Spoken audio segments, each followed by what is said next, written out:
ನೋಡಿ, ನಾವು ಮುಖ್ಯವಾಗಿ ಗಮನಿಸಬೇಕಾಗಿರುವಂತಹ ವಿಚಾರ, ಈಗ ಎರಡನೇ ಏರ್ಪೋರ್ಟ್ ಅನ್ನ ಮಾಡೋದಕ್ಕೆ ಹೋಗ್ತಾ ಇದ್ದಾರೆ. ಈಗ ಸದ್ಯಕ್ಕಿರುವಂತಹ ಏರ್ಪೋರ್ಟ್ ಇದು ಯಾವ್ಯಾವ ವಿಚಾರಗಳಿಂದ ಬಹಳ ವಿಶೇಷ ಆಗುತ್ತೆ, ಎರಡನೇ ಏರ್ಪೋರ್ಟ್ ಈಗ ನಿರ್ಮಾಣ ಮಾಡೋದಕ್ಕೆ ಹೋಗ್ತಾ ಇರೋದು ಉದ್ದೇಶ ಏನು, ಇವು ಹಲವು ರೀತಿಯ ಪ್ರಶ್ನೆಗಳು ಮೂಡುತ್ತೆ. ನಾವೀಗ ಇದರ ವಿಶೇಷತೆಗಳ ಬಗ್ಗೆ ನೋಡ್ತಾ ಹೋಗೋಣ.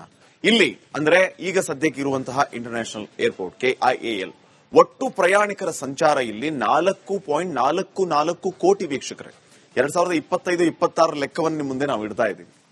ಅಂತಾರಾಷ್ಟ್ರೀಯ ಪ್ರಯಾಣಿಕರು 72,27,399 ಅಂತಾರಾಷ್ಟ್ರೀಯ ಪ್ರಯಾಣಿಕರು.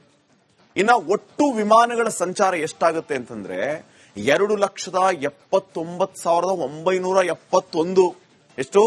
2,79,971 ನಮ್ಮ ಬೆಂಗಳೂರು ಏರ್ಪೋರ್ಟ್ ಅಲ್ಲಿ.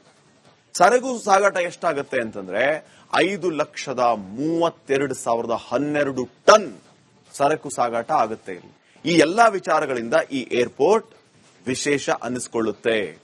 ಇನ್ನ ಮೂರನೇ ಜನದಟ್ಟಣೆಯ ಏರ್ಪೋರ್ಟ್ ನಮ್ದು ಬೆಂಗಳೂರು 3ನೇ ಸ್ಥಾನದಲ್ಲಿದೆ, ಮುಂಬೈ ಫಸ್ಟ್ ಪ್ಲೇಸ್ ಅಲ್ಲಿದೆ, ಡೆಲ್ಲಿ ಸೆಕೆಂಡ್ ಪ್ಲೇಸ್ ಅಲ್ಲಿದೆ, ಬೆಂಗಳೂರು 3ನೇ ಪ್ಲೇಸ್ ಅಲ್ಲಿ.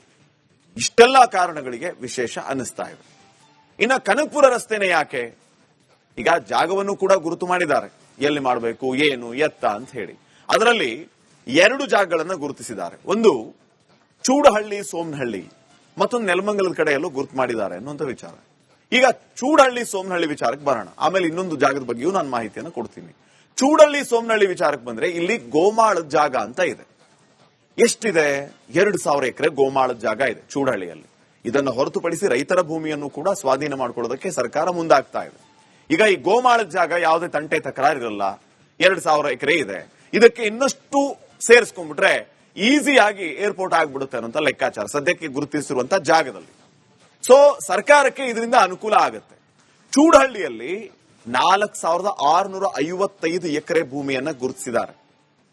ಇನ್ನಾದ್ರ ಪಕ್ಕದಲ್ಲಿ ಸೋಮನಹಳ್ಳಿ, ಇಲ್ಲಿ 4,376 ಎಕರೆ ಭೂಮಿಯನ್ನ 4,376 ಎಕರೆ. ಸೊ ಈ ಚೂಡಹಳ್ಳಿ ಮತ್ತು ಸೋಮನಹಳ್ಳಿ ಎರಡೂ ಊರಿನ ಭೂಮಿಯನ್ನ ಒಟ್ಟು ಮಾಡಿದ್ರೆ 9,000 ಎಕರೆಗೂ ಹೆಚ್ಚಿನ ಭೂಮಿ ಸಿಗುತ್ತೆ. 9,000 ಎಕರೆಗೂ ಹೆಚ್ಚಿನ ಭೂಮಿ ಸಿಗ್ಲಿಕ್ಕಿದೆ. ಈಗ ಆ ಏರ್ಪೋರ್ಟ್ ಇದೆಯಲ್ಲ, ಕೆಂಪೇಗೌಡ ಇಂಟರ್ನ್ಯಾಷನಲ್ ಏರ್ಪೋರ್ಟ್, ಅದು 4,600 ಎಕರೆ ಇದೆ.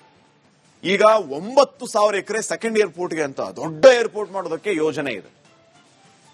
ಮುಖ್ಯಮಂತ್ರಿಗಳ ಮತಕ್ಷೇತ್ರ ಕನಕಪುರಕ್ಕೆ ಈ ಚೂಡಹಳ್ಳಿ ಸೋಮನಹಳ್ಳಿ ಈ ಹಳ್ಳಿಗಳೇನಿದಾವಲ್ಲ ಕೇವಲ 25 ಕಿಲೋಮೀಟರ್ ದೂರದಲ್ಲಿದೆ. ಬಿಡದಿಗೆ ಬಂದ್ರೆ ಬಿಡದಿಗೆ ಕೇವಲ 10 ಕಿಲೋಮೀಟರ್ ದೂರದಲ್ಲಿದೆ. ಸೊ ಇದರಿಂದ ಈ ಭಾಗದಲ್ಲಿ ಜಾಗ ಇರೋದು ಮತ್ತು ಜಾಗವನ್ನ ಗುರುತಿಸಿರೋದು ಮುಂದೆ ರೈತರಿಗೂ ಕೂಡ ಅನುಕೂಲ ಆಗುತ್ತೆ ಅನ್ನುವಂಥದ್ದು ಸರ್ಕಾರದ ವಾದ. ಹೆಂಗೆ? ಈ ಜಾಗವನ್ನ ತಗೊಂಡ್ಬಿಟ್ರೆ ಆ ಭಾಗದಲ್ಲಿ ಜಾಗದ ಬೆಲೆ ಗಗನಕ್ಕೇರುತ್ತೆ ಅನ್ನುವಂಥ ಲೆಕ್ಕಾಚಾರ. ಅಲ್ಲದೆ ಕೆಲವು ಜನಪ್ರತಿನಿಧಿಗಳ ಜಾಗ ಇದೆ ಅನ್ನುವಂಥ ಆರೋಪವೂ ಕೂಡ ಇದೆ. ಈ ಬಿಡದಿ ವಿಚಾರದಲ್ಲಿಯೂ ಕೂಡ ಈ ಆರೋಪ ಕೇಳಿ ಬರ್ತಾ ಇದೆ. ಈಗ ಈ ಸೋಮನಹಳ್ಳಿ, ಚೂಡಹಳ್ಳಿ ಈ ವಿಚಾರದಲ್ಲಿಯೂ ಕೂಡ ಕೆಲವು ಜನಪ್ರತಿನಿಧಿಗಳ ಜಾಗ ಅಲ್ಲಿ ಇದೆ ಅನ್ನುವಂಥ ಆರೋಪ ಕೇಳಿ ಬರ್ತಾ ಇದೆ.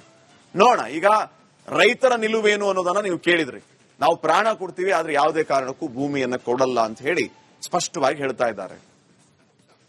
ಇನ್ನ ಇದರ ಜೊತೆಗೆ ಇನ್ನೊಂದು ವಿಚಾರ ಏನಂತಂದ್ರೆ ಸರ್ಕಾರವೂ ಕೂಡ ಈಗಾಗಲೇ ಸ್ವಾಧೀನ ಪಡಿಸಿಕೊಳ್ಳೋದಕ್ಕೆ ಮುಂದಾಗ್ತಾ ಇದೆ.